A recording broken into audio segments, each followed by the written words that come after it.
my name is Bairbre Hassett. I work in sport, exercise, and performance psychology. I teach psychology at university level, and I support athletes as well in terms of any psychological barriers that they have to performance. When I did my research, I specialized in choking and underperformance in surfers, so elite surfers and bodyboarders. So some of the research that we'll talk about today is from my research that I did myself, as well as other research. Would we know any names of people you worked with? I can't reveal that. Okay, yeah, because I'm a surfer and Ah, I watch all the videos still, and yeah. I know who's who. But have you worked with surfers from the Nazaré who surfed the Nazaré in Portugal? Yeah, they'll have surfed many places. Yeah, Yeah, yeah, yeah. those are elite big wave surfers that need a lot of mental focus. Mm. Have you ever been in big waves? The biggest probably 10 foot, nothing bigger than that. Yeah, I was in a little bit bigger than that, but wow, when you feel the power of those waves going underneath you, and you have to think about getting into those waves, there's a whole mental block that you have to go through. One of Yeah. the students here today is Guay Capuro Jimenez. He works with Taekwondo athletes, Ah, super. so Ah, I good. think So this will be good for you. yes. Super. Well, feel free to ask me questions. Try to say your name. All right, okay, you're off and running. Okay, super. So yeah, so as I briefly discussed, so I'm going to talk about what choking is. We'll look at the research and we'll consider how to deal with it. So a lot of different topics will come up, but maybe just think about how you could relate this to yourself, to your athletes, to your own life. So in terms of choking, choking relates to all areas of life. So it can relate to anything performance related. And we'll discuss it in a little bit more detail now. So what is choking? So this term puts people off a lot of the time. It's quite confusing for people. And it's a term that people understand when it comes to sports, if they're involved in sports a lot, but not so much in other areas. So it's really just a term that people picked up to discuss what happens to athletes when they don't meet their performance objectives. So they tend to play at a level that's much lower than they normally would play at. So it's deemed a choke because for some reason they haven't been able to perform at the level that was expected of them. And it usually happens in areas where there's more pressure than usual and their levels of anxiety are higher and they feel less control. So less control over the situation for any number of reasons. Okay, so we will then talk briefly about what is the yips. So the yips and choking are very, very similar. They're pretty much similar, but this was a term that was used a lot in sports with fine motor skills, such as golf and tennis. And so it used a lot of the similar research to choking. But now some of the research in Yips is looking at maybe neurophysical defects. So not all, but some of the research is looking at that. So in terms of sports psychology, choking and Yips tend to be the same thing. So I'll just see if we have any questions so far. Let me see. Yeah, if anybody doesn't understand so far, I don't want to lose somebody from the start. Does anybody not understand what choking is? Is anybody lost already? You can write your questions in chat. You can raise your hand. But can you give an example, I guess, of someone who chokes so we can get a visual picture of it? Yeah, we're going to go into that as we go along, Okay. but we will discuss it actually. We'll see it as we go along through. So I don't want to repeat myself too much. Because it may be a Um, term that a lot of people aren't familiar with. yeah. So if we look at choking, one of the elements of it is that it's subjective. Okay, so the experience differ for some people. but they can involve some level of over processing. So people are overthinking and losing control in some aspect. So it's a cognitive overload and over processing. What it involves is the inability to think, the inability to process, the inability to make decisions, feeling overly emotional. Some people can report things like having heavy limbs, like not being able to move. And so it's not like somebody would have all of these things. They wouldn't have, the inability to think, decide in one go. They may have some of them, and another time they may have all of them. But it's something that's uncharacteristic. Okay, so people can report just feeling like they can't move or they can't perform whatever they're trying to perform. When we talk about choking, some of the research has pointed to the fact that there is very little difference between the cognitive mechanisms of underperformance and choking. So they're very similar type processes. The only difference is that choking tends to happen when people really underperform in relation to their normal level of performance. But the cognitive mechanisms, so the thinking processes, are similar. Okay. Has anybody got any questions so far? Okay. So in terms of attentional control, so attentional control is the area that has tended to be researched a lot when it comes to choking. And in general, what it involves with choking is the misalignment of attention. Okay, so a number of theories have been put forward. One of them is explicit monitoring theory. And what it suggests is that when people feel under pressure to perform, they increase their level of anxiety, and as such, their attention is focused in one area, and as a result, they underperform. And one of the other theories, there's a number of theories that have been put forward. So another theory that's considered is self-focus theory. So this theory suggests, and it is widely researched as well, that when people over-focus on movement, then they tend to slip up. So, for example, we have here the picture of the child here running and playing. Generally, young children, babies and toddlers, are not as self-conscious. They are self-conscious, but they're not as self-conscious. And so they can run and play, they can trip, but it doesn't tend to affect them massively. However, in terms of sports, there's research supporting the fact that when people over-focus on movement, it can lead to choking. Okay. So an interesting piece of research that was done on this was on a windsurfer. So the windsurfer who, when they were told to focus on their board rather than focus on their limbs or what their limbs were doing, they performed better. So taking the focus off your limbs is something that can help. So if you wanted to try this as an example, what you could do is next time you're going somewhere, so it might be the petrol station, you're walking into the petrol station to get something. If you over focus on what your body is doing, you'll notice that you're more likely to mess up. Okay. Now, this isn't true for every aspect of every sport all the time, but in general, it is true. Okay. Especially when you're in a higher state of anxiety. So you can imagine if you were in a place where you might be trying to impress somebody and you're trying to carry something. And if you start focusing on what your hand is doing as you're trying to carry it, then you might be more likely to mess up. Okay.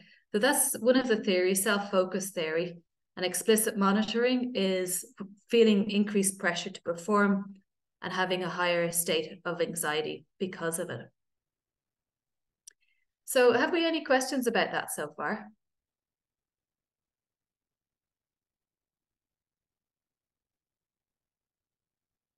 Let me see, is there anything in the chat? I do not see any questions yet. No problem. We can come back to anything if anybody's not sure about it. So we'll move on. Unless they're choking. Unless maybe. Too much pressure with putting up a question. Yeah. Okay. So if we look at my research, so the results from my research and athletes I've worked with, a lot of what they mentioned was heavy limbs. So having heavy legs, having heavy arms. Okay. So having scrambled thinking. So just not being able to think, decide, having a complete cognitive overload. Not being able to move.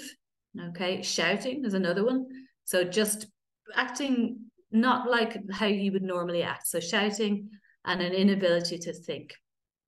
Okay, so that's what came up or has come up so far with athletes that I've worked with. Also, some of them report feeling heat or feeling too hot or feeling too cold, something like that. So something that's not normal from how they normally play and perform. So if we look at choking in other performance scenarios. So this could be giving a presentation in your college, for example. It could be acting. It could be anything like this. Okay, so again, that would involve over processing. So it could be over self-consciousness, thinking about the audience, thinking about the notes, thinking about a difficult word that you have to remember. So a certain element of over processing. It could be, if I don't pass this, this will be awful, for example. Okay.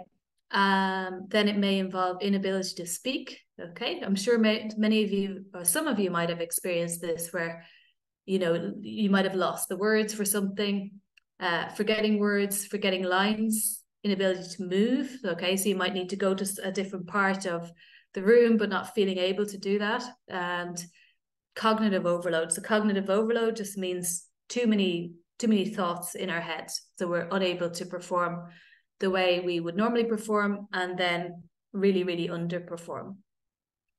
So has anybody experienced any of this before or know somebody that has experienced this before? You can write in chat, everybody. Just put your thoughts, your experiences down into chat.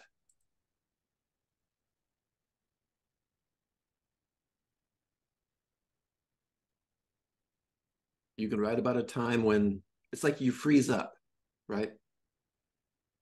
It could be, so freezing is different for everyone. So it can be just it's more about the thought process. So the thought process stops people doing something how they would normally do it, even in a training session. We have one comment here. So Trisha, yeah, so especially when nerves set in. Okay. So it is something that tends to happen when people are feeling more anxious, and they could be more anxious because of many, many reasons, because of over attachment to the outcome, because of, okay, another person has asked a question about stage fright. Yeah, it's similar to stage fright. So in stage fright, somebody might go out and completely forget their lines. So that is the same thing as choking. Okay. If somebody doesn't perform, so says, okay, I'm not performing at all and doesn't show up, that's not choking. Okay. It's more about when you're in the moment, you're about to perform, and then the performance doesn't happen how you normally would do it. Okay. And it could also be like if you're attracted to somebody and you want to get close to them and form a relationship, you can choke and blow it, right? You see that a lot in the movies. It could be like if somebody is trying to say something to impress somebody and they may just overthink it and then lose the words. Yeah, not able to speak, or yeah. So somebody else has, yeah, very good point. So somebody said that breathing becomes abnormal, and as a result, yeah, breathing is one of the things that we can do, which we'll talk about later, to help us in those situations, but it doesn't always work. So let's see, cognitive overload is my problem. Yeah, absolutely. It's understandable. And somebody else has experienced it when landing an airplane. Wow. So was that flying actually as a pilot? Or when you were in an airplane?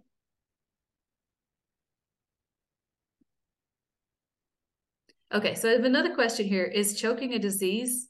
So no, choking is not a disease. It's a psychological situation. It's a word probably a bad word for something that people experience psychologically. But it's just an informal word that people have used as I suppose, as a metaphor to describe what happens to people when they really, really underperform. Because I suppose what happens is our muscles, they freeze sometimes, our brains essentially freeze. So it is like that, I suppose, a physical manifestation of a choke. So it's a psychological term for something that happens in the body. Okay, and it leads to underperformance. So can fear bring choking in sport? Yeah, absolutely. Fear can bring choking, and usually that's what it is. So people have a high level of anxiety. People who tend to have higher state anxiety, so generally they're more anxious people, they may be more neurotic people, may suffer from choking more than others. Okay, so in sports psychology, what we do is we do a psychometric test to measure people's anxiety. So the state anxiety, we can measure that, and we can also measure their sport anxiety. And then in that case, they need to have support to deal with that situation as well. It is also nervousness, and nervousness due to many, many different reasons.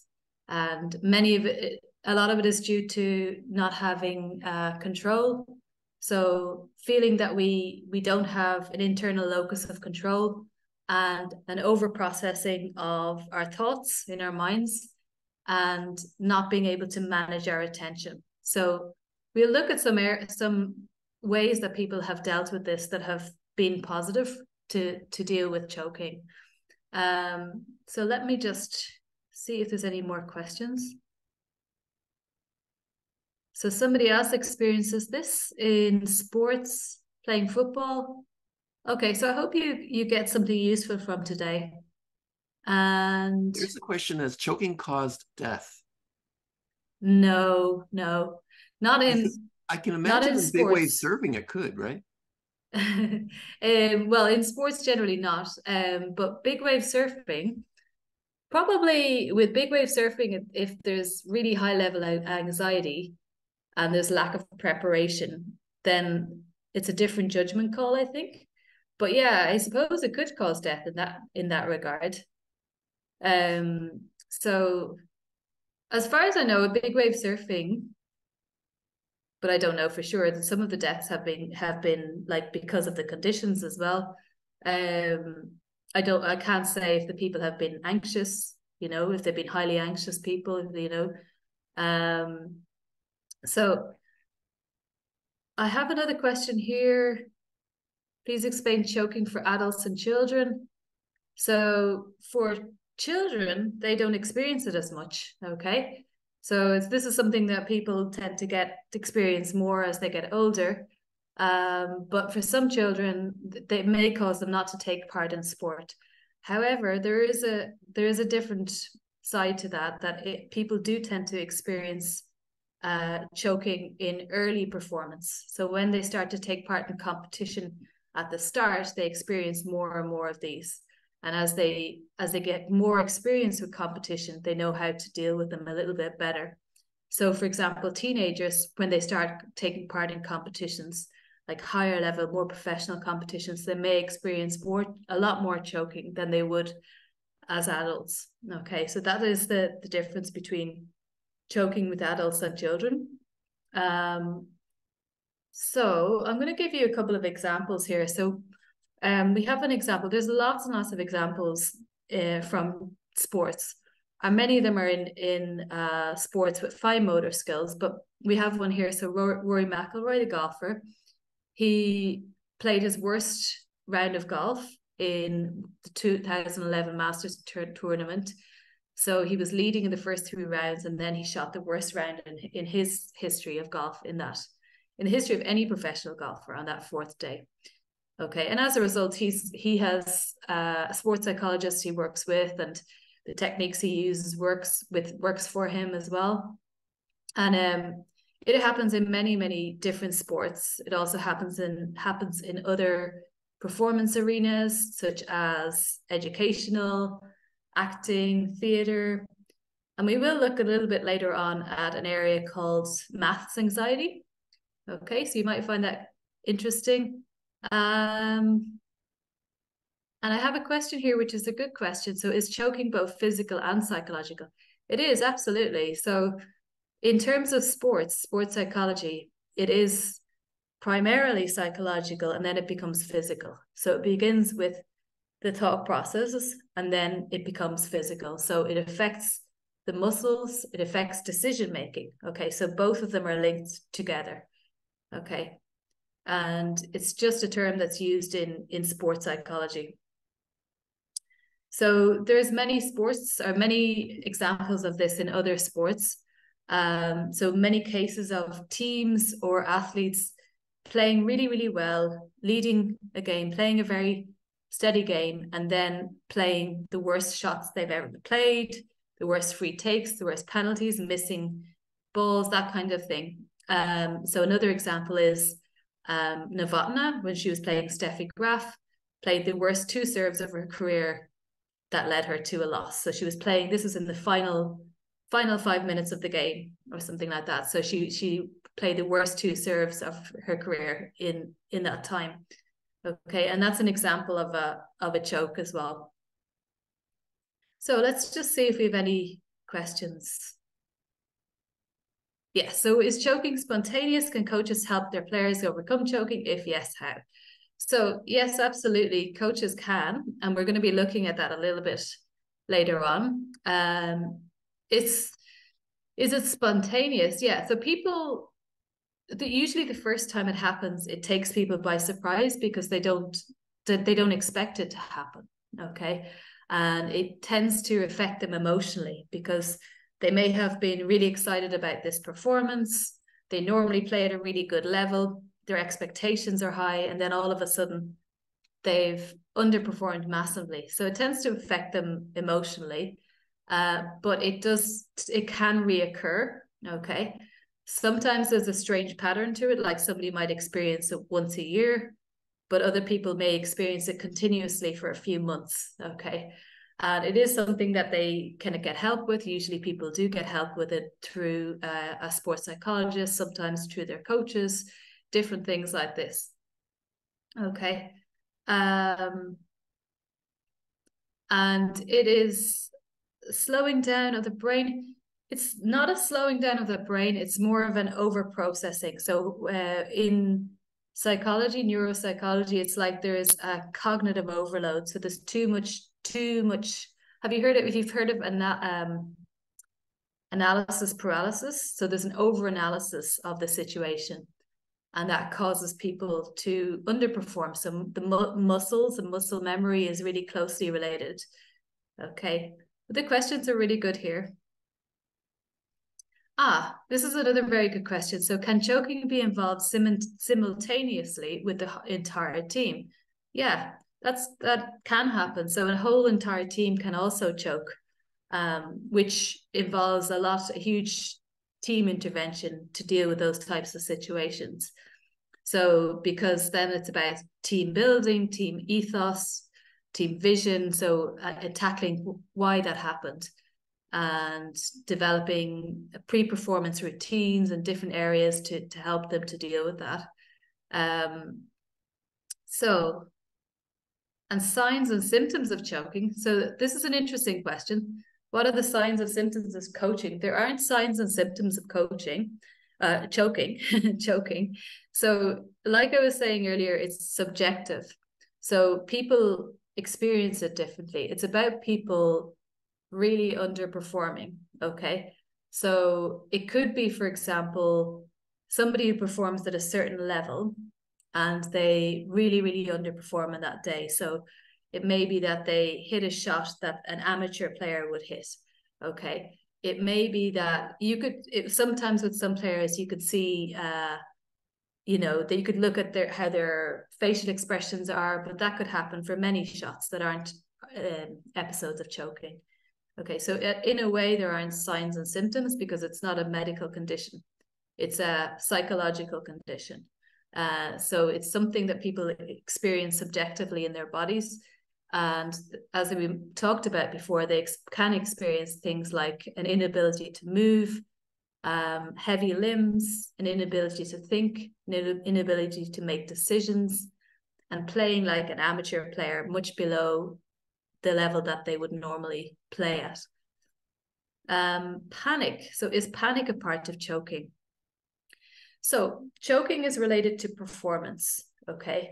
So if the panic is related to performance, so performing an actual skill, okay, then it could be an episode of choking. But panic or panic attacks could be related to an anxiety disorder as well. Okay, so the actual episode or experience of choking is about performance, whether it's in sport, like hitting a particular shot, or acting or speaking. It's about this actual performance. So panic or a panic attack could be related to an anxiety disorder then as well.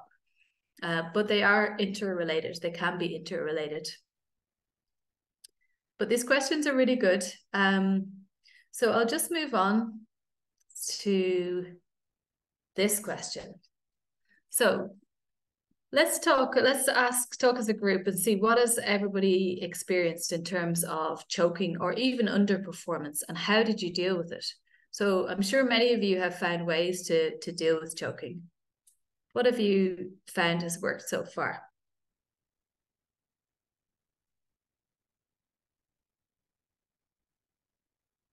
Go ahead and write your answers in chat. How do you overcome choking? Meditation and yoga. So meditation and yoga. So when you talk about meditation and yoga, Tricia, what particular part or approach to it do you think worked, or what was it? So if you were to say like 10 minutes of meditation and yoga, what was it that worked? Was it breathing? Was it focusing on something?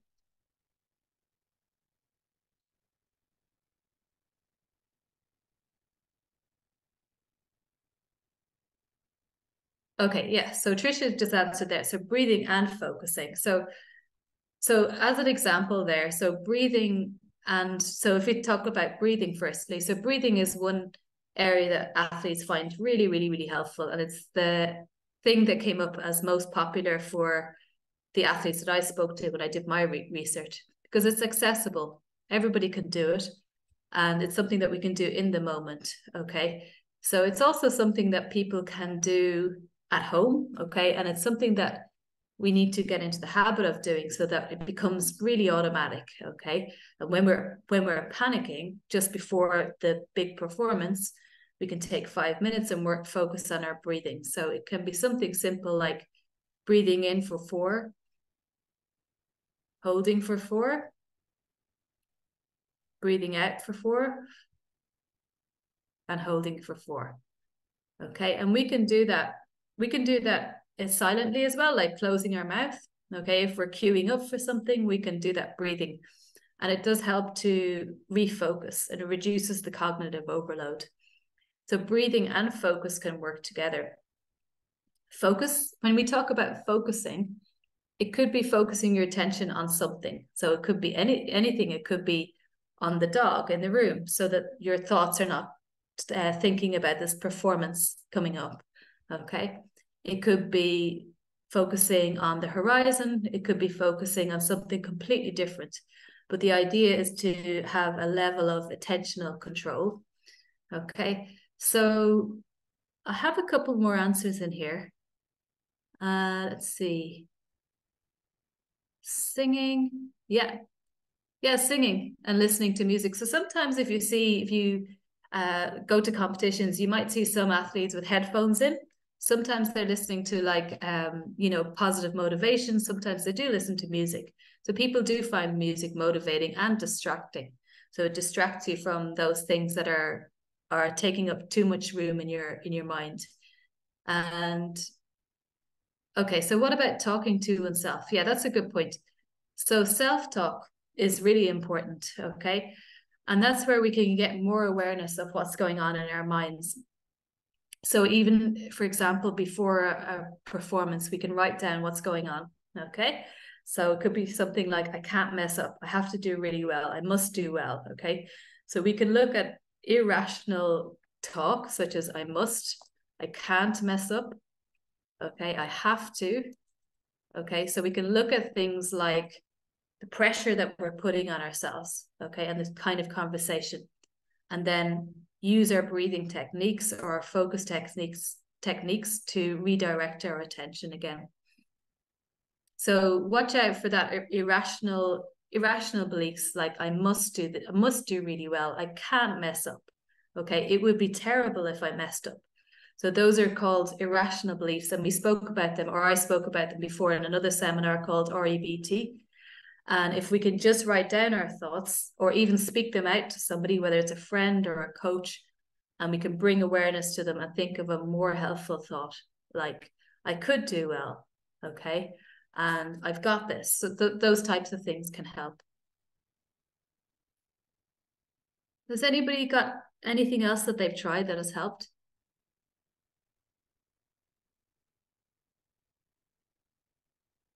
Okay, so there's a comment here that choking occurs when when our thinking capacity gets lower. Okay, so choking is usually related to a specific performance. So it could be, giving a presentation in work. Okay, thinking capacity gets lower. That is more related to thinking capacity getting lower.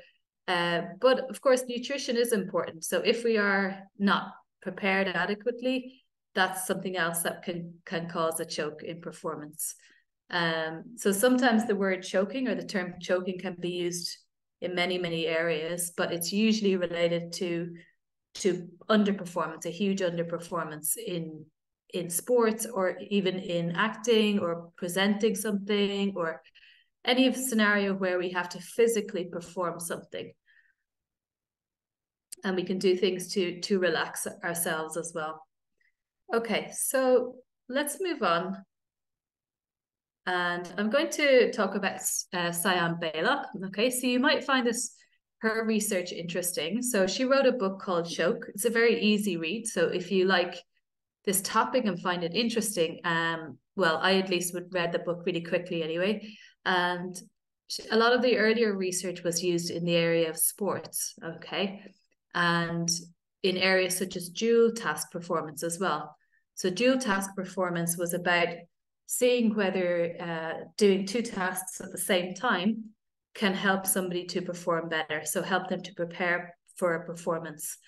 And the research tends to show that this is good, more beneficial in performance scenarios and for elite athletes, but dual task performance is not as good for novice athletes, so athletes who are starting out or beginner athletes.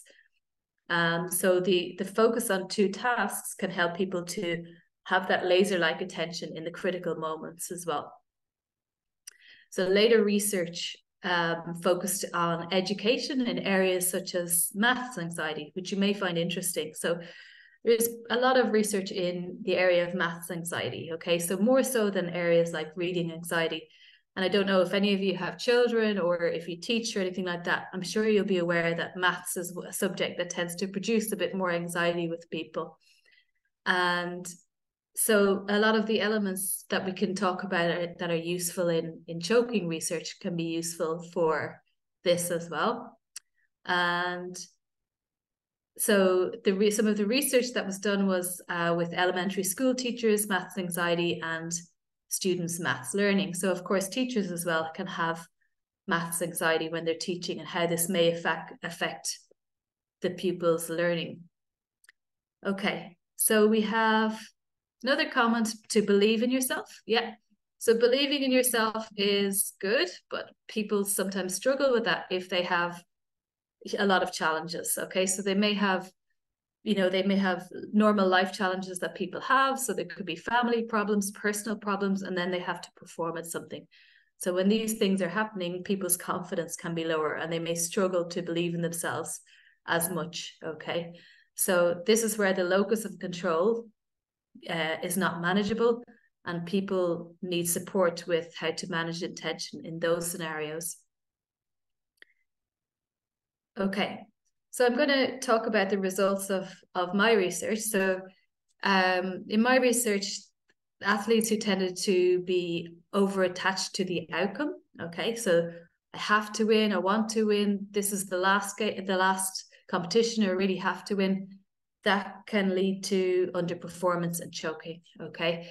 So over-attachment to the outcome. So you can imagine sometimes maybe if you were doing an exam or writing a piece of research or something like that, if you're overly attached to the outcome, like I have to get a 2-1, I have to get a 1-1, that can lead to a certain element of choking if you were performing in a test or presentation or something like that. Okay, so those who had an overemphasis on winning, okay, so I have to win this competition, I must win, it would be terrible if I didn't win this competition, okay, that kind of self-talk can lead to choking in sports and any performance as well. And then we have emotional stress, so personal stressors. This is something that came up as well. So people that were experiencing emotional stress, so from external factors happening in life, that led to choking scenarios, okay? And not having the tools to deal with all of these situations, okay? A personal situation and then having a competition. And then how do I deal with all of these things at the same time? Okay, so... And then environmental or organizational stress. So you could imagine this can happen in any type of manner of thing. So for example, in sports, it can be things like not having the right equipment, okay? It can be things like being late for some reason, okay? Being at the wrong location, okay? Or not having the right environment. So it could be weather, depending on what kind of sport people are taking part in. It could be weather issues as well that could cause stress for people. Athletes, for example, they have to do acclimatization training, but they may not be suited to, or they may find it difficult to be in a certain hot climate or certain cold climate, and that kind of increase their level of stress as well. But as well as this, you can imagine, for example, even in education, there can be little things like not knowing the room to go to, or not knowing when something starts, being late for something, not having everything with you. Those kinds of things can increase our anxiety level, okay? And then can lead to choking episode, okay? So lack of experience. So I spoke about this earlier. So this is when younger athletes tended to have more of these choking episodes because they weren't as experienced. They didn't know how to deal with all of these little stressors. They wanted to win. They could feel the pressure of the audience and had felt less control. So they didn't have that level of the internal locus of control. And this led to more choking episodes. Okay. And then the next one we have is lack of adherence. So lack of adherence, education, and understanding of tools. So this is where they knew some things, like, for example, people say it helps me to do some breathing or to look at my thinking, but not really doing it all the time. So maybe doing it once, but not doing it for 2 months, okay? Trying something, but not really believing that it worked, okay? So not really committing to things and not really believing that a tool that you might have heard about working would work, okay? And then finally, the other area that came up was communication issues. So this came up as more of an issue for female athletes, and it may have been communication issues with coaches, maybe not feeling as supported, not being clear about competitions and when they were happening, finding out information too late, maybe finding out information about a venue or the requirements too late, something like that could affect them as well. Okay, so have we any questions about that?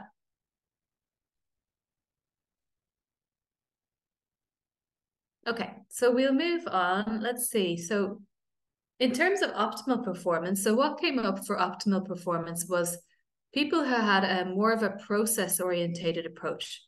So what process-orientated means is to enjoy the process, so to be in the process rather than focusing on the outcome, okay? So enjoying something and just being in the process rather than over-focus on the outcome or even the task. Okay. And with that, what that involved was having fun. Okay. So having fun, relaxing, and actually enjoying, for example, with these, it was with surfing and bodyboarding. So it was just enjoying and having fun and being in the moment and enjoying the process. And then secondly was relaxation. So relaxation came with having fun, okay? And then determination to win, okay? So people who had a strong drive, a really, really strong drive to win at all costs, tended to overcome this choking. And it didn't happen as much because the desire and the drive to win was so strong that it wasn't such an issue for them. And then the other aspects that people use were faith. So some people use their faith, whatever religion it was, that helped them. Prayer and visualization. So visualization was where they visualized or imagined themselves in the scenario doing something really, really well. So this works. So this is something that you can do if you have something coming up, whether it's a competition or a performance. You can imagine yourself doing whatever it is really, really well. And it needs to be something that you believe that you can do well. So rather than creating something like, I'm going to be the next world champion, if you haven't got to national champion or anything like that, it's going to be small stages. So you're imagining the next stage up and you're imagining yourself doing it well in a way that your body believes it. So visualization has the same effect as the actual practice, the physical practice. So you imagine yourself doing something really, really well, and you really believe that you can actually do it. And this is something that people need to practice regularly, coming close to competition as well, or performance. So seeing ourselves giving that presentation really well, or seeing ourselves doing this performance really well, can really help, okay? And you can also imagine the senses, so what you hear, what you see, what you feel, and feel what your limbs are doing when you're performing well. And then, as I mentioned before, breathing is one of the most popular elements that came up, okay? So breathing, as I said, is such an accessible tool that you can do it in these high pressure scenarios, okay? And it can be really simple. And the other thing with breathing is it's really important that our out breath is not shorter. So for example, that if we're breathing in for 4, we're breathing out for longer, because that slows down our parasympathetic nervous system, okay? So getting into the habit of breathing, it could be a daily, having a practice of breathing for 10 minutes, 3 times a day, or just getting into the habit of doing this every single day. So when it comes to those performance scenarios, your body becomes more used to breathing and calming down. And this will calm down your whole nervous system and your muscles as well, and increases your ability to think under pressure. The other thing that helped optimal performance was having a greater understanding and application of these tools. So really believing that things like breathing, visualization, prayer, having fun, believing that these things worked really, really helped. And also using them frequently. So using them daily rather than maybe just once a week also really, really helped. Okay. And the next thing we have is deliberate practice. So what deliberate practice means is, I'm sure many of you have heard of this concept of 10,000 hours. So 10,000 hours in some research they say makes somebody an expert. But what is more important is that deliberate practice. So practicing something well really helps, but doing it regularly. So whether that is if you're acting or if you're performing, it could be speaking a language, or it could be a job interview, or it could be presenting something, or it could be a performance in any sport of any kind, that you are doing it regularly. So it could be you're doing it in front of your friends, you're doing it in front of your family, you're using opportunities to practice things regularly, okay? Or having a group of people that you can practice and train with, but doing it well. So you're not doing poor practice regularly, you're doing perfect practice. So there is a saying that perfect practice makes perfect. Okay, so we don't want to do poor practice all the time. We want to have perfect practice or near perfect practice to help us feel really confident and relaxed when the real scenario happens. Okay, so I'm sure many of you will know when you've had times when you had to perform and you weren't prepared, and when you're not prepared, that's when the anxiety level can go higher and higher. Okay, or yeah, so when you are physically we're not prepared, our mind knows it, and then we get this analysis paralysis, and that can lead to choking or underperformance. Okay, so let's go to observational learning. So observational learning means watching people, okay? So many athletes, in the athletes that I spoke to, what they did was they watched the people that they looked up to, okay? It could have been even just family members that were better than they were, and watched what they did and learned a lot from how they performed even in competitions and things like that. So we can learn a lot from our role models and the people we look up to as well, and develop our own style as well within that. Okay, so anybody got any questions so far, or any comments?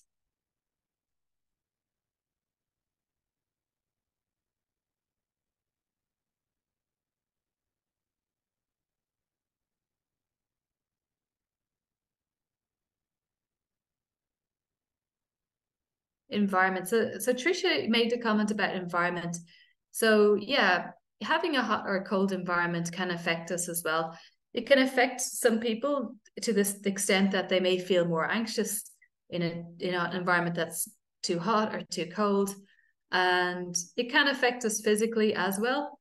And that's why as athletes they do acclimatization training. So getting their bodies more used to performing in a particular environment, whether it's hot or cold. Usually they'll go a week or two in advance to that environment to help. Daniel, have you got a question? I can unmute you. Let's see. Yeah, I have a question. Yeah. Good evening. Thank you very much for your presentation. It's been a wonderful and insightful presentation. But please, I have a question, and my question goes like this. I'm Daniel calling from Nigeria.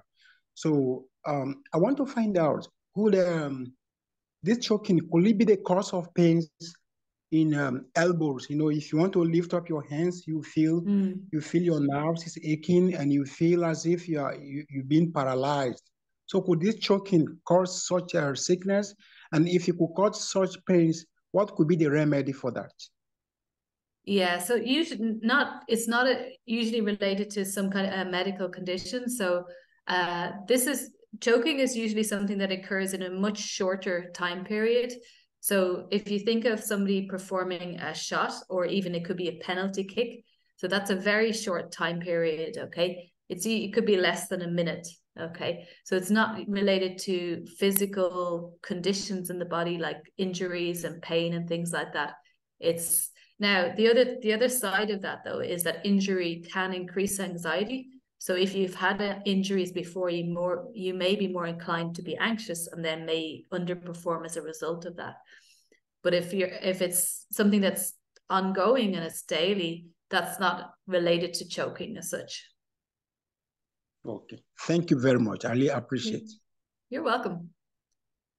And then I have a question here from Dr. Sydney. Is there a magic pill to swallow to get rid of the condition? Not yet, no. There isn't, but it's a good question. Yeah, it's a good question. So let's go on to, we're going to look at a systematic review of choking interventions. So in this systematic review, it was done in 2019. So there was 47 studies used. And the approaches that were effective were distraction training. Okay, so we spoke a little bit about that before, talking about breathing, talking about focusing on something else. Okay, some people talked about listening to music. Okay, self-focus. So self-focus could be focusing on our breathing again. It could be helping our bodies to relax. So it could be focusing on our muscles relaxing as well. Okay. And acclimatization training. So acclimatization training is training in that particular environment. Okay. Also training having simulated experiences. So the simulated experiences could be, for example, having a competition similar to that, close to that, okay? And another aspect that people use when it comes to competition is, if, say, an athlete struggles with choking and anxiety, coaches or psychologists may use a technique such as having a lot of distractions. So, for example, they'll create a game scenario, okay?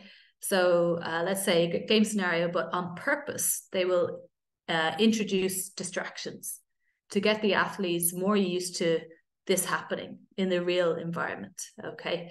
Or they might change something up. So they might change them to another position for this training, see how they deal with this, okay? And these are the types of interventions that people use to help people deal with anxiety. So you can think about, for example, if you were trying to work on, let's say, your presentation techniques, or it could be acting or something like that. If you suffer with anxiety or choking, you could use this technique by, you could create a simulated situation by getting yourself to perform in another scenario where you're under pressure, where something happens, where there's a distraction, something that you can't control, and it creates a lot of anxiety. Even something simple like improvising. So speaking up in class when you're not meant to, when you're not prepared, or something like that, to release that anxiety that you normally feel. Okay, so that's one of the approaches that works well. So I have another question. Is trembling part of choking? No, see, because trembling can be part of choking, but it needs to be related to the actual physical performance. So athletes can tremble, or people can tremble, but it needs to be related to the performance. So it's very subjective. Somebody may experience feeling really cold, okay, but that could be related to an actual performance. So, for example, as I was saying earlier, we have an example of a golfer and hitting the worst shots he'd ever hit of any professional golfer. Another tennis player performing the worst serves ever, the worst serves in her career.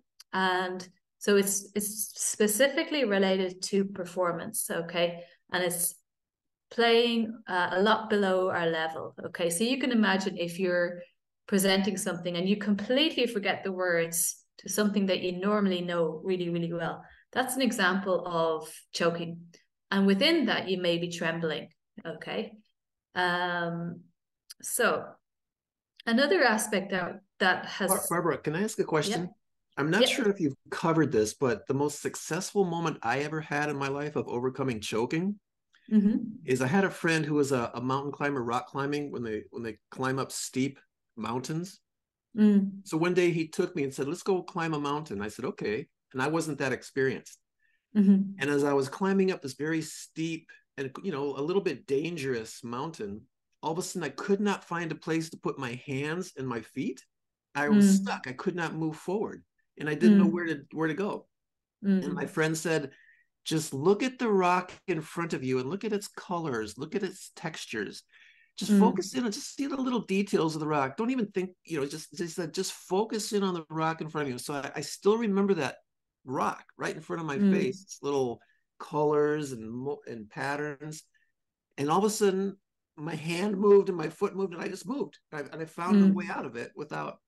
So what would you call it? What happened in that moment? Yeah. So that's a good example. So that's like something we touched on at the start. So I'll bring you back a little bit. So this is an area called self-focus. So when we over-focus on what we're doing, okay, we can get over, let's say, there's an over-processing, so it's cognitive overload, okay? And in that case, over-focusing on what our limbs are doing, okay, and cognitive overload can lead to a choke, okay? So then the distraction technique was to focus on something else, okay? So your friend described the beautiful rock and helped to reduce your level of anxiety. but so refocused you, took your attention off the anxiety of where do I go, where do I go?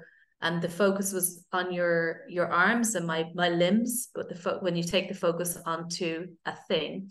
So there is a nice piece of research which you might like on a windsurfer, and when they focused more on their board rather than what their limbs were doing, then they performed a lot better. Okay, so when we over-focus on our limbs, that can lead to choking episode as well. Yeah, I looked back like a minute later and I thought that was so easy. It was so easy just to move my hand to a certain place and my foot to a certain place and started to move really fast.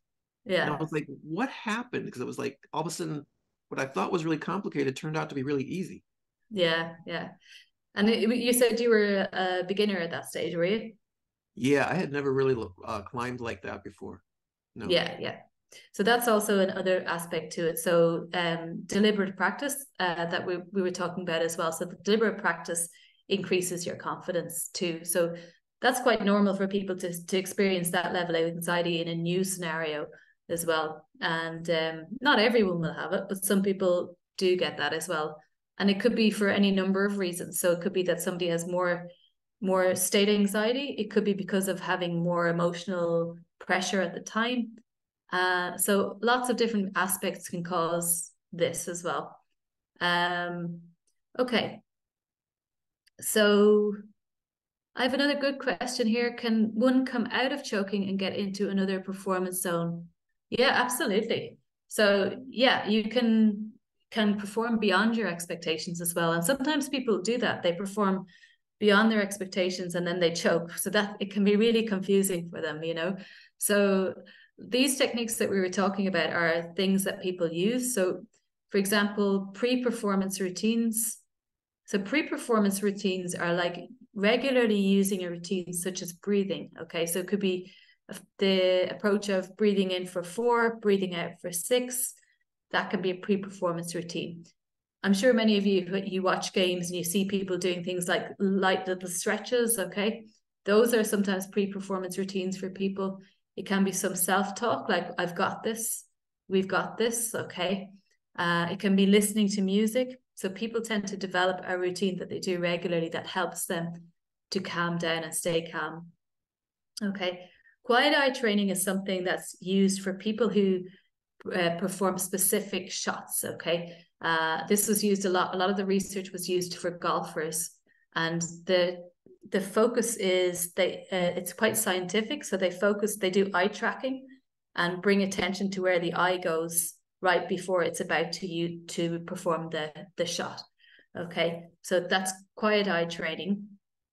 Left hand contractions is what this is about using the other side of the brain. So instead of constantly focusing on the right, so if somebody's right-handed, they might use left hand contractions to avoid over-analysis. Okay, so this also has shown to be effective, which is interesting. And acclimatization. So acclimatization are having simulated performances. So this is be going to the environment where we're going to perform, but also it can be having practices like competitions that are similar to what we would normally have. Okay, and like I said, some coaches and psychologists will introduce distraction techniques to make it unpredictable so that people can deal with this anxiety, this unpredictability. And the last little point I'm going to talk about here is dual task performance is effective in performance as well, but not so much in training. So this is getting people to focus on 2 things at the one time to help them deal with that cognitive processing and that anxiety and the cognitive overload that they may experience. Okay, we're almost out of time. I'm just going to bring you to the reference slide. So we do have athletes who are more choking susceptible and they may have higher state anxiety. Okay, and a task-orientated approach. So task-orientated is when we really focus on the actual task that we're doing. So this may work at times, but it doesn't always work when we over-focus on it. So we really monitor. So that's kind of like the example that Dr. Lambert was giving. So it was like, where do I put my hand? Where do I go? So that's an explicit monitoring, more higher pressure situation, higher anxiety. So sometimes in these cases, a focus on the next ball can work, not always, okay? This is a phrase that people use in ball sports, okay? The next ball, okay? So we try not to over-focus on anything that we miss, but focus on the next ball. So we're at the